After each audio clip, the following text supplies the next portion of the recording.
This is it, the all-new 2026 BMW iX3. This is the company's first Neue Klasse platform, but BMW says it's not just another EV, it's a new way of thinking about driving, and we're going to test that today.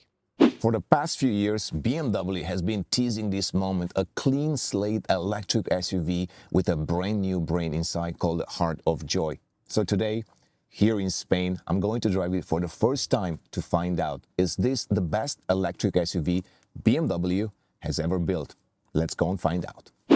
First off, let's start with the specs. This is the BMW iX3 xDrive, and it makes 463 horsepower and 476 pounds-feet of torque, or 650 Newton meters. That's enough to take this car from 0 to 100 kilometers per hour in just 4.9 seconds.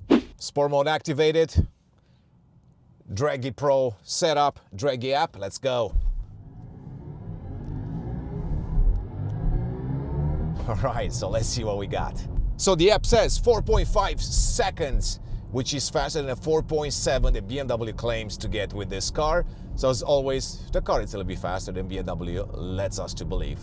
The new iX3, it's built on the Neue Klasse architecture, and it also has an 800-volt system. Therefore, you're getting faster charging than ever before, up to 400 kilowatts, which allows you to get about 175 miles in just 10 minutes of charging on the EPA standard. Speaking of the range, if you're looking at the EPA standard, the estimated range it's around 400 miles. The WLTP European standards, it's a little bit more generous, giving you around 800 kilometers of electric range. The fast charging capability also allows you to charge from 10 to 80% in just 21 minutes.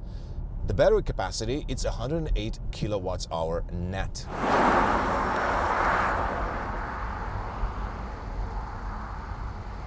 Okay, so here are some nice back roads, so let's test the performance of the BMW iX3. And oh my God, I mean, look at that. Even though it's only got 463 horsepower compared to some of the 600 plus EVs they have today, it is quite fast and quite nice to drive. I mean, really dynamic. Heart of Joy, super brain computer.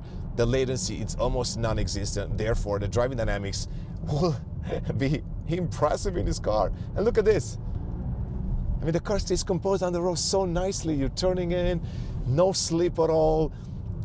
Not only this car makes you a really fast driver, but it also makes you a safer driver, because it's tough to get in trouble with this car when all the traction controls things are on. All right, so let me put this into the sport mode. You can hear a different sound inside the car. Suspension is stiffer, steering wheel is stiffer. The entire car feels like more like an elastic that's ready to snap and take off. The acceleration in the car, it's also quite impressive, and it does feel different than any other BMW EV I've driven in the last few years. The power delivery, it's very smooth, very linear, quite progressive, which I like quite a bit. Even though it does put you back in your seat, it's a lot smoother how it delivers that power to the car. But here is the thing. After just driving for a few miles, I realized something that completely surprised me, and it might make you rethink the bigger and more expensive BMW iX. Sport mode. Make sure we're in sport mode. Yes, we are. High brake regeneration, so the electric motors do some of the braking for us. And let's see. And then you accelerate mid-corner, and look at this grip. I mean, unbelievable. I mean, I also love the fact there is no torque steering. You accelerate and there is no torque steering. The car feels really comfortable on the road, very planted, easy to drive fast. I mean, this car will make you feel like you're a Formula One driver in no time. Look at this, nice rotations here, accelerating, lift off, a lot of braking done by the brake regeneration system, and now turning into these corners, look, and now fully out. Very good. What's impressive about this Heart of Joy is the fact how quickly it actually calculates all the wheel slip and all of that. And even if you're pushing this car close to the limit, once it senses some wheel slip, it will quickly adjust that and it will keep you on the road.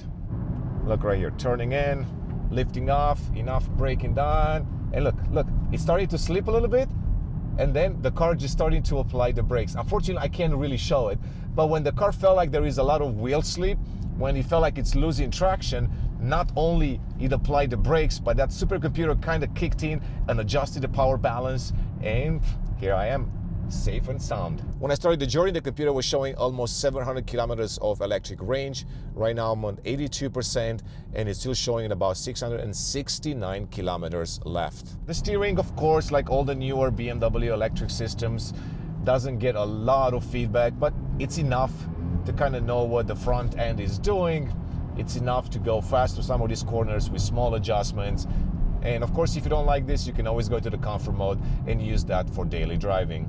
I have to go back to the BMW iX and the comparison to the iX3, even though it might not be completely fair. Bigger car, more luxurious, targeting a completely different demographic, versus this one, it targets people looking for a premium electric SUV, but at the same time, they want an SUV that they can enjoy driving on some of these roads. And this is exactly where the BMW iX3 shines. Not only in the range, not only in the charging, but also in the driving dynamics, because you will have a lot more fun than with the BMW iX. It might be a little bit stiffer, it might be a little bit more uncomfortable on certain surfaces, but overall, I think this package trumps anything the BMW iX offers today. After this crazy drive, let's see the efficiency on the car, because I really pushed this car a little bit too much. So let's see what we got. So there you go. You can see right there the total consumption, 23.3 kilowatts hour. You can see some other data right there. And you can see the drivetrain that it's consuming the most out of that battery pack. And here is the range right there. He went down from 669 to about 605, only because I was having too much fun with the car. This particular car comes with 21-inch wheels and tires. They're aero wheels, so a little bit more efficient. They are wrapped in Goodyear summer tires. They're a little bit noisy, but not too much. Today, BMW is only ready to confirm that there is one suspension available, and that's the base steel suspension. According to my sources, we will see an adaptive suspension in the future as well, especially as BMW rolls out different models. You might be wondering if it's comfortable, and the answer is yes. If I were to compare this to the BMW X3 G45, I feel like the base suspension, it's a lot more compliant. It soaks up the surfaces quite well, even when they're not perfect. On this road, I'm actually right now in the sport mode. I can definitely feel the suspension being a little bit stiffer. So once again, if you're looking for the ultimate comfort, stay with the comfort mode. If you want additional sportiness or stiffness in the car, a little bit more dynamic driving, choose the sport mode. For daily driving, I think comfort, it's great. Right now, I'm in the highest settings when it comes to the brake regeneration, the energy recovery, as BMW likes to call it now. And even when I do this, the one pedal feel, it's a lot smoother than before. I mean, I used to get car motion sickness quite a bit. It was actually bothering my passengers in the car quite a bit as well. But now, I mean, even in the most aggressive setting, it is really, really smooth how it does the braking. All right, so let's try the low brake regeneration. So let's accelerate a little bit. As you can see, it doesn't stop as aggressive as in the B mode or the high mode, but it's still very, very smooth. Now let's try moderate.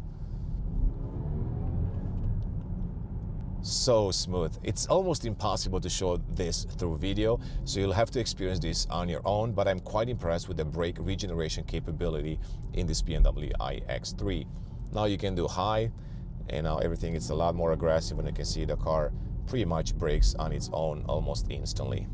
In many ways, this makes this BMW iX3 drive a lot lighter than it actually is, and a lot more engaging than it should be for an SUV of this size.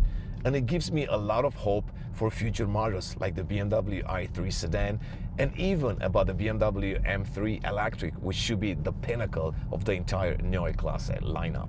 Are the driving dynamics better than any other BMW SUV today? Absolutely.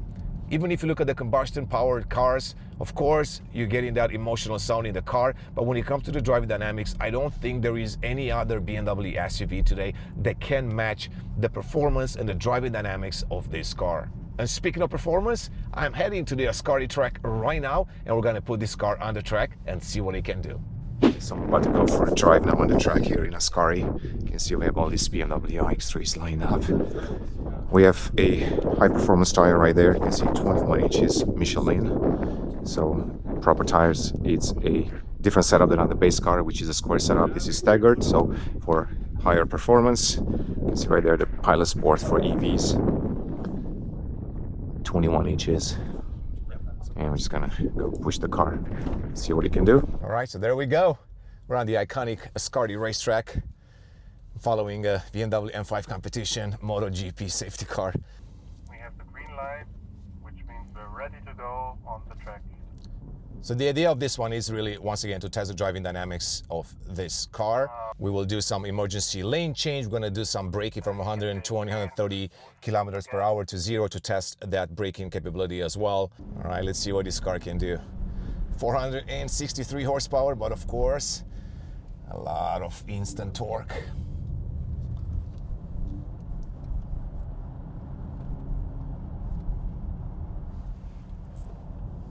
Oh my God, this car is already so good. It's unbelievable. I mean, look at this, the grip on this car. You can hear the tires doing the work, but it's just unbelievable.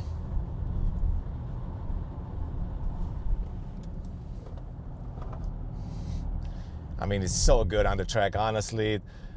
It might not have the noise, but it does have the capability of a super fast car.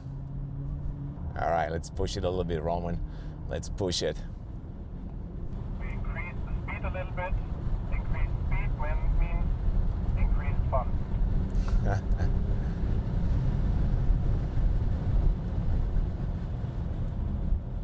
Hard on the brakes. Now let's turn in. Accelerate out. Brakes are good.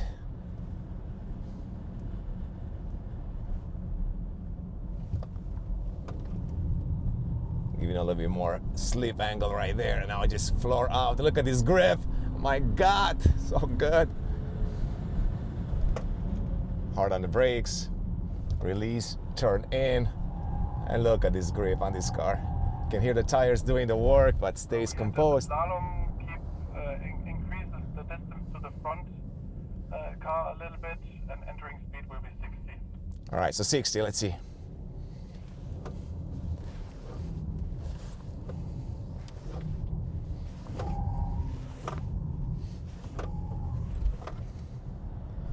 That Heart of Joy really is good.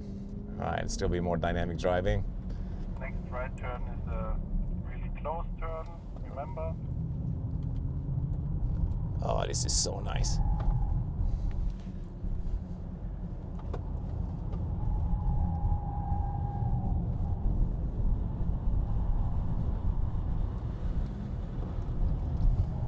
Oh my God, this car is so good.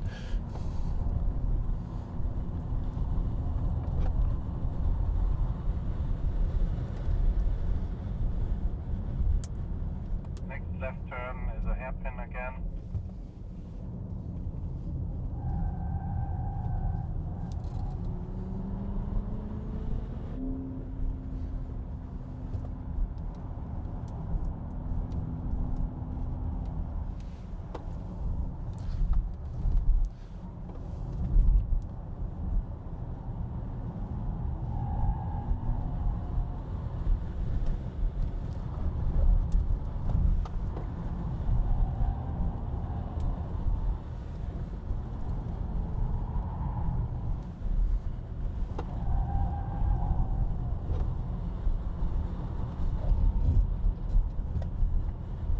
Once again, the car is so composed, so balanced. The chassis is great, braking is great, acceleration as well. I mean, just very good.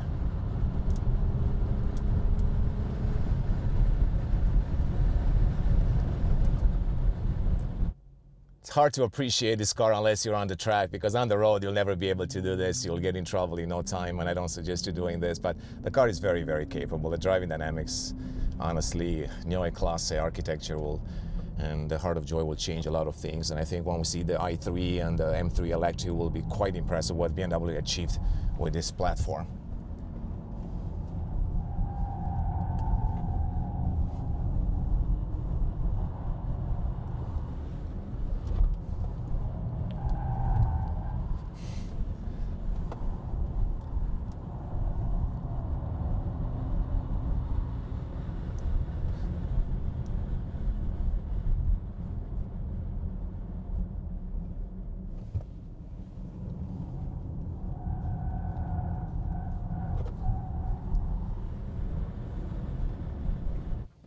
to fully slam the brakes when you arrive at the red cones and to stay on the brakes for the whole maneuver. First car can go.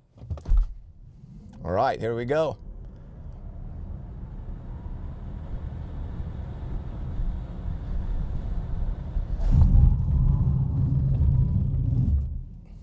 Really good. Yeah, look good. Okay, let's send it.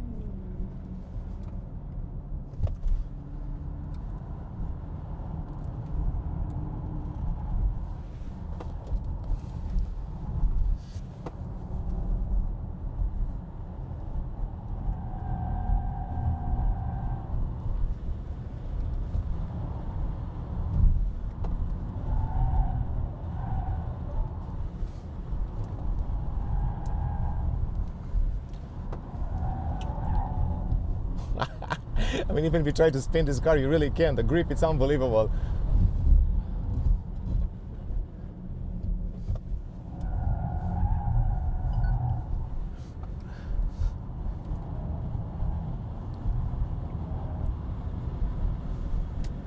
Perfect, we're entering the pit. All right, so this was a quick demo of what this car can do on Ascari. Now we're gonna go test some other things, including the new parking feature and some of the assistant driving features Line up the car. in the BMW iX3. Fantastic car. Well done, BMW.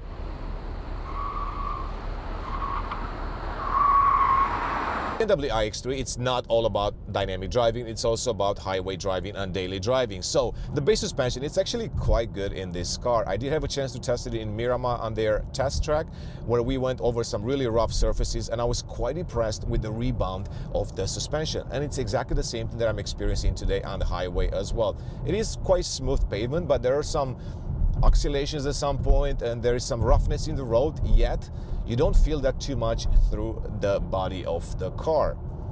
Granted, if you go into the sport mode, and I can do that in a second, things will change a little bit and you will firm up quite a bit when it comes to the suspension and the steering. Now, some of you might be asking, is it more comfortable than the BMW iX with the air suspension? And the answer is no. Of course, the air suspension in that car, it's phenomenal. All right, so I'm on the highway, so this will give me a chance to test the Assistant Driving Pro package, which essentially incorporates all the Level 2+ functions of the BMW iX3. Even though it's the same Level 2+ system as in current BMWs, some of the functions have been improved and even new functions have been added to the system. So let's activate this. You have these haptic buttons on the steering wheel. All you have to do is just push that one right there, and now the system is activated. You can see it's hands-free. One cool feature about this improved Level 2+, it's the fact that now when I brake, let's say I'm in traffic on the highway and I press the brake, the system will not deactivate. In the previous generation, it will absolutely do that. Just got the alert that I could change the lanes with my eyes, and you can see there was a car in front of me that was going a little bit slower. I got the prompt, I looked into the left mirror, and this is how you change the lanes with the new BMW iX3. You can see, once again, you can change the lanes by simply looking into the side mirrors. Now let's say that I want to change lanes. I'm looking into the left mirror and I can do this, and now the car will change the lanes. So instead of using the stock and instead of using your eyes, you can simply just give the steering a little bit of a nudge and it will make the lane change. All right, so since I'm on the highway, let's put a speed at 100 kilometers per hour, and I'm going to measure the cabin sound. Okay, so here it is, around 63 decibels, which is quite impressive considering that the iX, it's only slightly more quiet inside the cabin. I've also learned from BMW that they actually employ an active noise cancellation through the speakers to make the cabin even more isolated from the outside noise. Here on the screen, you can now see the efficiency reported by the car. On this screen, you can also see the impact of the drivetrain on the overall efficiency. You can see the electronics, then the climate control. And on the left side, you can also see a lot more data as far as the efficiency, like 21.5 kilowatts hour per 100 kilometers right now. Of course, that varies quite a bit when you drive sportier. You can see the total consumption right there. For now, it's 4.9 kilowatts hour. This particular car, it's also equipped with the M Sport Pro package, which means that not only it's getting a lot of features on the outside, like the blacked out kidney grille and a lot of blacked out elements and some nice M Sport brakes, it also comes with a different interior design, and that starts with the M Sport seats. So right now you're getting this really nice Alcantara fabric with some synthetic leather right there, but they feel great, they feel of high quality, and unless you're really trained in leathers and materials, you wouldn't be able to tell the difference between this one and leather. They're also quite supportive. They provide plenty of side bolster support. I do love the shape of these new seats. Not only they look cool, but they're quite functional. They also provide really good lumbar support, and overall they feel very comfortable over long distances.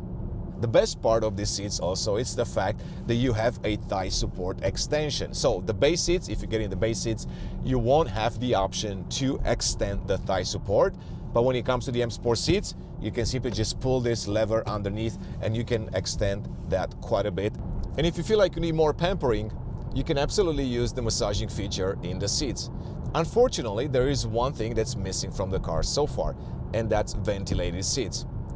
BMW has heard the complaints from the customers, and they plan on offering ventilated seats in the near future. Same thing goes for heated seats for the rear bench. So if you get in the car now, unfortunately, you're not gonna get the heated seat functions for the bench, but once again, in the future, you will have that option as well. With the M Sport Pro package, you're also getting this new M Sport steering design. So you have the spokes now at 4 and 8 o'clock. It's got a really cool design. You have this, I guess, black marker at the top to signify that this is the M Sport Pro package. There is also a little tiny M logo right there, which I like quite a bit because it's very subtle and not in your face. And just like in the base steering, you are getting these haptic buttons. It takes a little bit of time to get used to them. They're okay, maybe they're not as good as the physical buttons that you had in the past, but I guess over time you're gonna get used to these functions right here. You're gonna get used to the scrolling, and you're going to get used to controlling the windshield screen via these controls right there.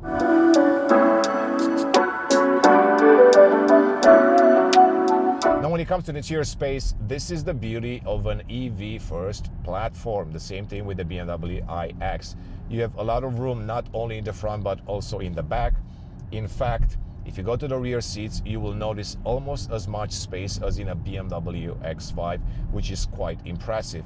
It does not have a transmission tunnel in the middle extending all the way to the back. So essentially, if there are 3 people riding in the rear bench, the person in the middle will be extremely comfortable even over long distances.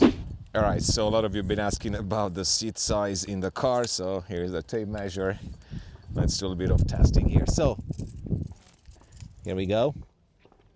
You have about 51 centimeters right there. So you can see 51 centimeters.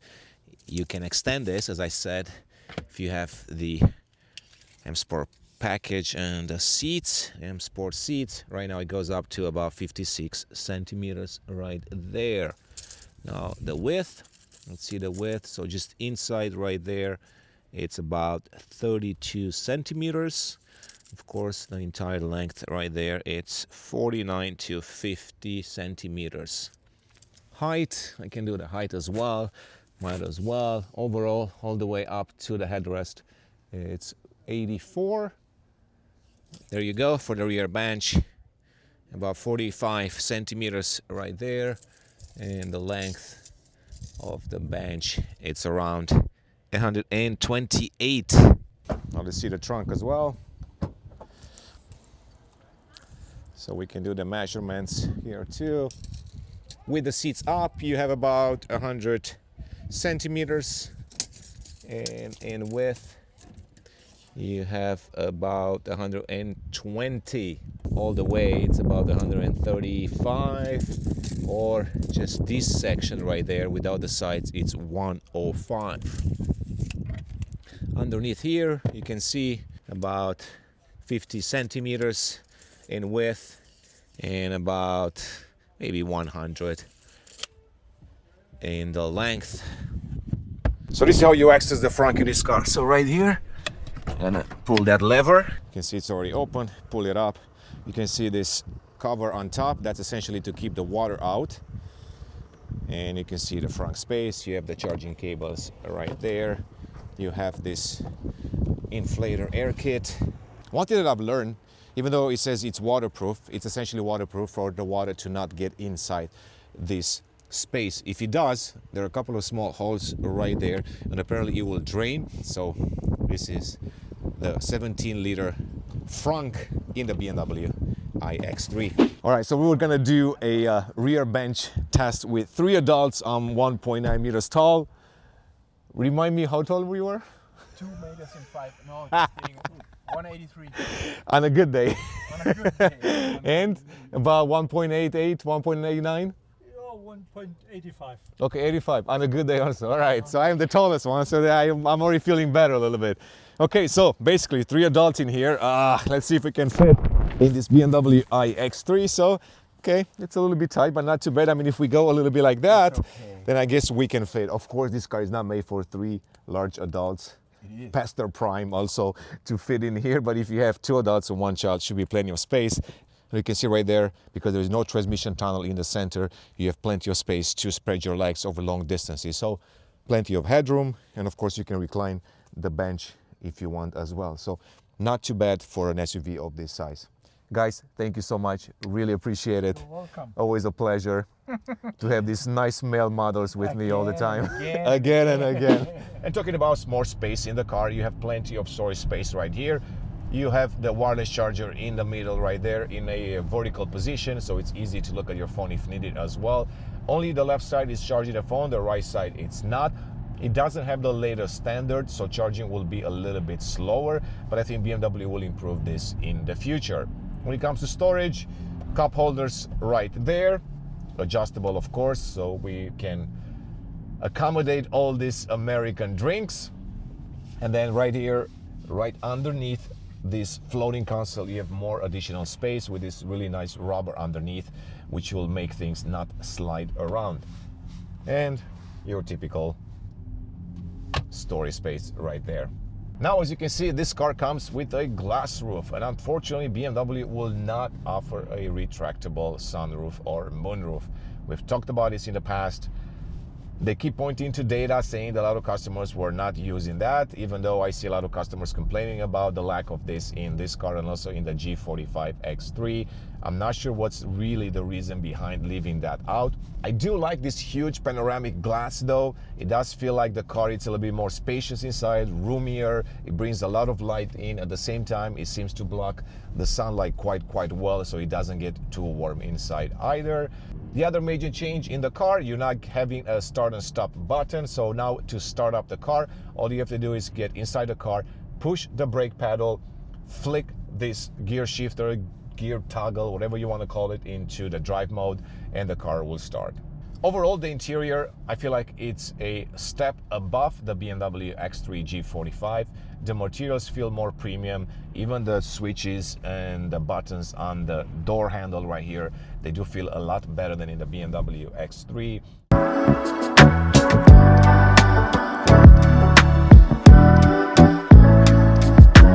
I also love the new iDrive X when it comes to UI, UX. I've been complaining quite a bit about iDrive 8, 8.5, and 9 because there is an information overload in there. It's not easy to find things. It's not so easy to navigate, even when you have an iDrive controller. But the information displayed right now in the central screen, it's a lot better, a lot more logical, and they managed to combine and reduce a lot of the functions that were not used in the past. It's also a lot snappier than before. There was always this lagginess, especially in iDrive 9, OS 9, but this one, I promise you, has been worked to be a lot more responsive, to act like a smartphone. That was kind of my biggest complaint with iDrive 9. It was laggy, it's not very intuitive, and at the same time, it's a little bit disappointing the fact that you sometimes have to wait a split of a second for the next screen to pop up. It's not the case when it comes to iDrive X. The user experience, it's also better because you have these clusters of information that you can go from one to the next one by doing that. So there is a lot of horizontal but also vertical scrolling. I do like the fact that you don't have all this vertical scrolling like before, which in the past was quite a bit, and you had to constantly scroll down. Now everything is actually grouped to be almost on the same screen. Now on to the last pleasant things when it comes to iDrive X. We're losing the toggle switches right here for the airflow. So because of that, you do have now to control the airflow direction through the menu. So you're gonna go to the fan setting right there, and now you can either do this to change the direction of the airflow. I guess it's a little bit distracting, especially if you're driving right here, because you have to look there even though you kind of feel where the air is going to blow. But BMW decided to make it a little bit easier if you don't want to do that. So there's some presets right here. If you click on free, you can now change the air direction through some of these presets. You have this free mode, there is a direct mode, or there is an indirect mode and a personal mode if you want to customize that even further. You adjust this, of course. You can also adjust any of the heating functions from that screen as well, or you can press on it and you'll get an additional pop-up screen with additional settings to change. Nothing will ever replace the physical buttons. Those functions are a lot easier to control via a knob, like the AC and all of that. What's also very intuitive about this iDrive X, it's the fact that every icon on the screen will actually perform a function. In the past, maybe you had some icons that would only represent a certain status, or you will show a certain information, but now every single thing that you will click on the screen will perform a function, or it will bring an additional screen. So a lot more intuitive to use. Hey BMW, what's the weather outside?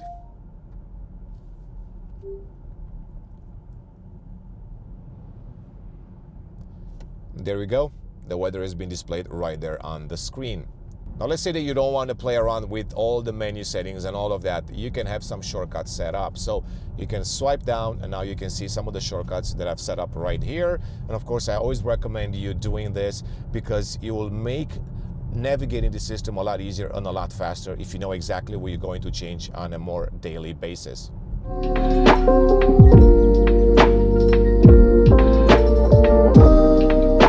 Now let's talk about the panoramic display, one of the biggest addition to the interior of the BMW iX3. It's a projection onto the windshield. It's supposed to make driving a little bit easier and a little bit safer because you don't have to constantly look at the screen to your right. So essentially all the information is displayed in your field of view. It can be customized quite a bit. Right now I'm in the full display where you get a lot of information out there, but you can customize those widgets. You can add some, you can remove plenty of them, or you can use a silent mode. If you do this and you're gonna click the silent mode, a lot of the widgets will turn off on that screen and only the mandatory information will be available to the driver, like the speed, of course, the gear that you're in, the range, so on and so forth. It's quite sunny today, so this gives me a chance to also test how this will work under this type of condition, and it's quite legible. Let me go back into the personal mode so you can see all the widgets right there. They just came up, and honestly, I don't feel like I have an issue reading the text or seeing the widgets on the screen, even with that bright sun right in my face. In the sport mode, you're also getting some additional widgets right there in the panoramic display, which will show the power and the torque, as you can see, which changes quite a bit when you're accelerating. Now, is the panoramic display better than the instrument cluster behind the steering wheel? I'm not sure yet. Honestly, the test today will only be over a few hours, so I feel like it will take a lot more time to have a fair assessment on the screen. So far, I do find it quite useful because the information is right in my field of view. I don't feel like it's distracting me in any way. And on top of this, I can still use the head-up display when it comes to maps and all of that. I also love the design of that. It's got this very nice 3D depth effect, which in a way makes reading that information a lot easier. One thing I haven't talked about, it's the head-up display, which I feel like it's the best BMW has ever done. It's pretty large in size, big fonts, easy to read, even in a day like this when it's quite sunny outside. And of course, it's got a bunch of adjustments in the screen as well, and I can show you a few of them right now. So all you have to do is just bring up the head-up display under my vehicle, then you can do display settings, and you can see you can adjust the vertical position, the rotation, the brightness, so on and so forth. Now if you go back, you can configure the content that's going to be displayed out there as well. You can see if you want to do the driver assistance content, you have to click on that and it will bring you up to that menu. The only thing the head-up display cannot do is actually getting the Waze or Google Maps in that view. Right now, I actually turned off the head-up display just to kind of have an idea if I can navigate all of this by simply looking at the panoramic display. and it's really, really good. I mean, you're getting all the projection right there when it comes to the navigation, but of course you can also use this if you want to, and additionally you can use the head-up display, which is as great as always in a BMW. Also new in this car is this new 17.9 inches central display. It has been brought closer to the driver, and as you can see, it's a lot easier now to access certain functions. Even when you have to go to the top right corner, in the past it was a little bit tough because with the wide screen that you have in current BMWs, you constantly had to do this, kind of like the ergonomics of it weren't great. But with this one, all the information has been moved, the essential one, closer to the driver, and if you do have to reach something in that corner, it's a lot easier. What you're not getting right now in the car, it's the dog mode, the so-called dog mode that Tesla has made famous. So essentially, you don't have that implementation in this car. BMW doesn't have any plans on offering that in the near future, even though the capabilities of the system does allow for a similar mode. You do get instead an update to the My BMW app, which now can actually control the interior temperature via the app. The app does offer a video mode, which essentially is a live image of what's happening inside the car. When it comes to the dash cam, you have the same implementation as you have in current BMWs, so essentially you're not going to be able to video record the entire journey and save it locally. One question that I received when it comes to saving the last driving mode as you leave the car, it's a little bit tricky. So essentially, you're not able to start the car in the sport mode due to efficiency, due to some regulations that BMW has to follow. You can set up the car to have a startup routine, which will pop up as soon as you start the car, and you can push on the screen to activate that, and essentially it can save either personal or the comfort mode or any of these settings other than the sport mode. If you're looking to save your seats memory, well, unfortunately, there is no dedicated physical button for that, so you have to do that through the system. When it comes to the speed limit warning, there are two ways on turning that off. You can add it to a routine, and essentially every time you start up the car, it will be deactivated as long as you confirm that routine, or you can manually access the shortcut on the left side right there. Let's take a look at the journey data one more time to see where we are. So as you can see, we're at 64% right there, 513 kilometers left on the battery, and you can see the data right there. Once again, plenty of data to look at and analyze if you want to. Okay, so let me show how you can connect this phone to Apple CarPlay. So let's figure this one out. You have to go to telephone. You're gonna click up there. There is another icon right there. Connect new device. Apple CarPlay setup. It's actually right here now in suggestions, which is quite nice. So it automatically adds it to your suggestions. Nice widget there. And here it is. This is the Apple CarPlay in the new BMW iX3 and iDrive X. Unfortunately, I just learned that you cannot display the Waze or Google Maps onto the head-up display nor onto the panoramic display.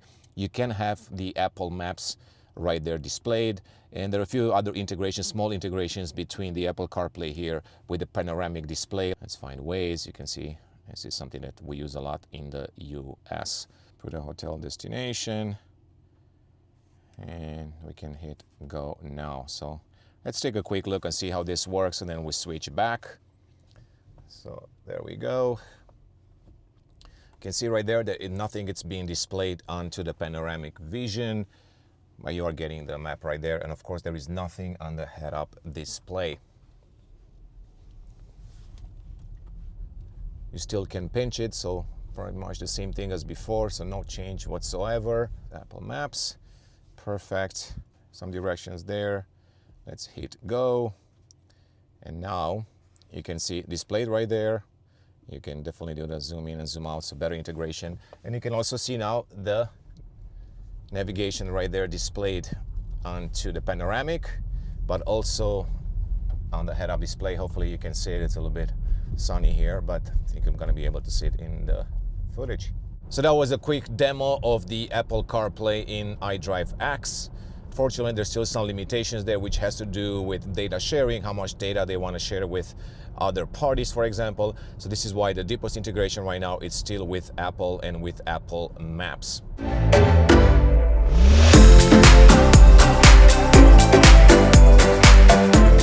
Let's talk about driving a little bit on normal roads, to kind of see how the car handles and behave.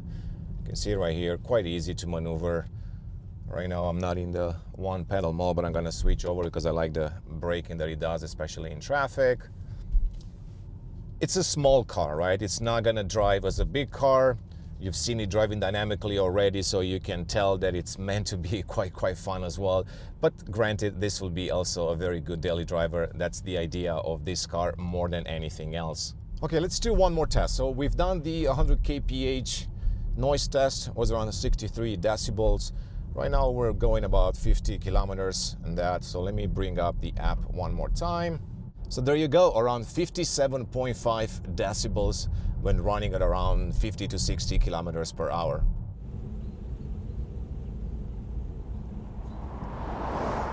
So here's a bit of POV driving, so you have an idea of how the car handles. You can see it turns in nicely. You lift off, the car brakes by itself. You could feel the brake regen kicking in quite aggressively. And now even if you're accelerating corners, so here we go. I'm keeping my foot on the throttle and look how nicely this car rotates. I mean, I'm pretty sure that I've tried to do this with a lot of combustion power cars and I would get a wheel slip almost instantly. Of course, that could be fun as well. But with this car, unless you go into the DTC mode and DSC off completely, that heart of joy will keep this car planted and stable on the road. I've learned today also from the engineers that if you use the sport mode, you'll get a little bit more power sent to the rear wheels to provide that iconic BMW driving experience. Turn radius, very good. Look right there. I like that. Not bad at all. Let's see now the efficiency of the car after this journey. So let's go to shortcuts, journey data, and we can take a look at this. So we started with 690 kilometers. We're down to 500 kilometers, still 56% left on the battery pack. So I've teased you at the beginning of the video that I'm gonna tell you how you're rethinking driving when it comes to the BMW iX. And this is absolutely correct. The iX3 not only stands out with its impressive driving capabilities and driving dynamics, it also stands out with the brake regeneration and this new technology inside the car. Yet, for the next couple of years at least, people will always be questioning, should I be getting the BMW iX3 or the BMW iX? This car weighs around 2.3 tons versus 2.5 tons for the BMW iX. Clearly, this will be the more nimble, the more fun car to drive. If I were to quickly describe the driving experience between the two cars, I would say that the BMW iX, it's the luxury cruiser, while the iX3 Neue Klasse is the driver's electric vehicle. You're also getting a lot more range in the BMW iX3 than on the iX. Charging a lot faster, around 195 to 200 kilowatts for the BMW iX and 400 kilowatts for the BMW iX3. To me, charging, it's one of the most important components when it comes to EVs, and the BMW iX3 really sets the benchmark in the segment. The iX3 also has the advantage of a little bit better Level 2 Plus driving assistant system. Now we get to the value proposition. So once again, the BMW iX3 wins by far. This car in the US will be at around $60,000 compared to the BMW iX, which starts a lot higher. So let's say that you're going for the BMW iX60, that's the one that replaced the 50 model, and that iX starts at around $90,000. So there is a huge gap between these products.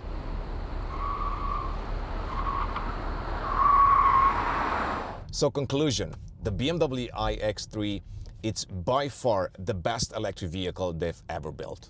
It's also BMW's most balanced EV yet. Smart, light on its feet, and a lot of fun to drive. Is it better than the iX? The answer is yes. Thanks for watching. We'll see you in the next one.